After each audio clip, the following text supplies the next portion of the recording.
SSC 26,000 চাকরি বাতিল মামলায় নয়া মোড়, যোগ্য অযোগ্য দ্বন্দ্বে আরো 100টি আবেদন জমা পড়ল।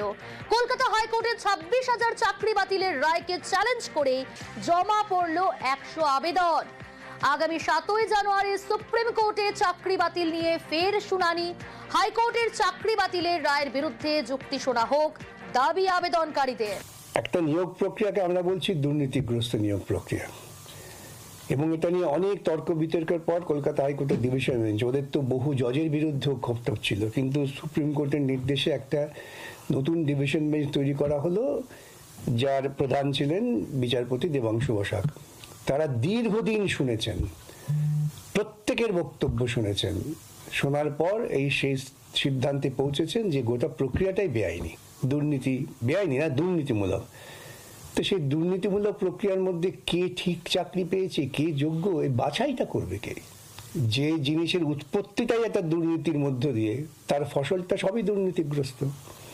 অনেকের পক্ষে কষ্ট হবে ঠিকই, কিন্তু তারা আদালতের পক্ষে যে ইন্টারিম অর্ডার নিয়েছিলেন, সেই ইন্টারিম অর্ডার হয়তো সুপ্রিম কোর্টে বলেছে সব টাকা ফেরত দিতে হবে।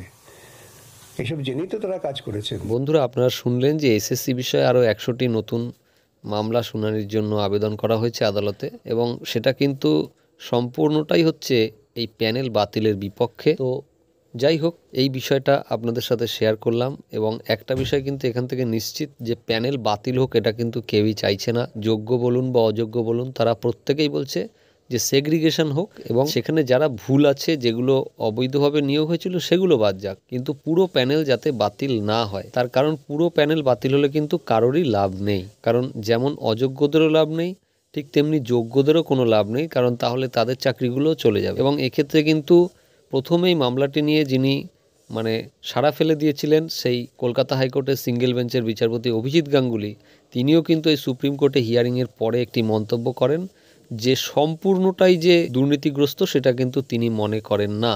এবং বাক কমিটির রিপোর্টেও বলা হয়েছিল যে ছত্রে ছত্রে যে দুর্নীতির কথা উল্লেখ হয়েছে, সেখানেও কিন্তু তারা এই কথা বলেননি যে সম্পূর্ণটাই দুর্নীতি করে নিয়োগ করা হয়েছে। এবং সিবিআইয়ের যে রিপোর্ট দেখা যাচ্ছে, সেখানেও তারা কিন্তু একটা পার্সেন্টেজ বলছে যে হ্যাঁ, এত পার্সেন্ট মতো একটা দুর্নীতি হয়ে থাকতে পারে, কিন্তু সেই পার্সেন্টেজটাও কিন্তু আমরা যদি দেখি খুবই কম, 8% বা 14% এরকম দেখা যাচ্ছে, কিন্তু সেটা কখনোই 100% নয়। তো সেই জায়গায় দাঁড়িয়ে সকলেই কিন্তু এটা চাইছেন বা চেষ্টা করছেন যে যাতে করে প্যানেলটা পুরোপুরি ক্যান্সেল না হয়।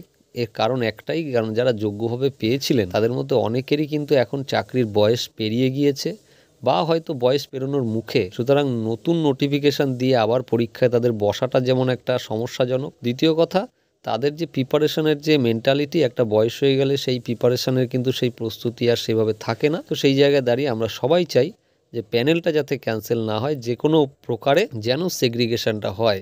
এবং সেক্ষেত্রে একটা ধাপ কিন্তু কিছুটা এগিয়ে রয়েছে সিবিআই, যেটা জানা যাচ্ছে যে তাদের যে মেটাডেটা চেকিং, সেগুলো তারা প্রাথমিক পর্যায়ে যেগুলো করেছে তার রিপোর্ট কিন্তু এটাই বলছে যে ডেটাগুলো হচ্ছে ভ্যালিড। এবং সেটার কিছুটা আন্দাজ আমরা এখান থেকে করতে পারি যে যখন কলকাতা হাইকোর্টে বলা হয়েছিল যে এই ওয়েমারগুলোকে কেউ চ্যালেঞ্জ করবে কিনা, তখন কিন্তু একজনও প্রার্থী খুঁজে পাওয়া যায়নি যিনি এই ওয়েমারগুলোকে চ্যালেঞ্জ করবেন বলে জানিয়েছেন। তো সেই জায়গায় দাঁড়িয়ে আমরা এটুকু বুঝতে পারছি যে এই ওয়েমারগুলো সঠিক রয়েছে, এবং আগামী দিনে হয়তো সেটা প্রমাণও হয়ে যাবে। কিন্তু শুধুমাত্র ওয়েমারেই তো আর দুর্নীতি হয়নি, এই জায়গাটাই একটা আশঙ্কার জায়গা, যেটা আমি বরাবরই আমার আগের ভিডিওগুলোতেও বলেছিলাম যে যদি ইন্টারভিউ মার্কসটা ম্যানিপুলেশন হয়ে থাকে এবং সেক্ষেত্রে পেন্সিলের নম্বর ব্যবহার করা হয়ে থাকে, সেক্ষেত্রে কিন্তু এই জায়গাটাকে উদ্ধার করা মুশকিল। এবং সেক্ষেত্রে হয়তো শুধুমাত্র যদি আবার নতুন করে ইন্টারভিউ নেওয়া হয় সেটাও আলাদা বিষয়, সম্পূর্ণটাই আদালতের পর্যবেক্ষণে রয়েছে, এবং আদালত কি নির্দেশ দেয় সেদিকে আমাদের অপেক্ষা করে থাকতেই হবে। তো এইরকমই একটা জটিল পরিস্থিতির মধ্যে আমাদের রাজ্যের সিনিয়র অ্যাডভোকেট বিকাশ রঞ্জন ভট্টাচার্য তিনি যে মন্তব্যটি করলেন যে আমাদের যে কলকাতা হাইকোর্ট, সেখানেই কিন্তু একটি তথ্য উঠে এসেছিল যে নিয়োগ প্রক্রিয়াটা শুরুটাই একটা দুর্নীতিমূলক প্রক্রিয়ার মধ্যে দিয়ে হয়েছে, সেখানে যোগ্য অযোগ্য বাছাই কি করে হবে। তো যাই হোক, কেউ যদি সম্পূর্ণ প্যানেল বাতিলের দাবি তোলে সেটা কিন্তু সত্যি দুঃখজনক, বা সেটা কিন্তু হওয়া উচিত নয়, কারণ যারা যোগ্য ক্যান্ডিডেট রয়েছে তাদের কথা সকলেরই ভাবা উচিত। দেখা যাক আগামী দিনে তারা কি দাবি তোলে আদালতে, এবং কি তত্ত্ব আগামী দিনে আদালতে উপস্থাপিত হয়। তো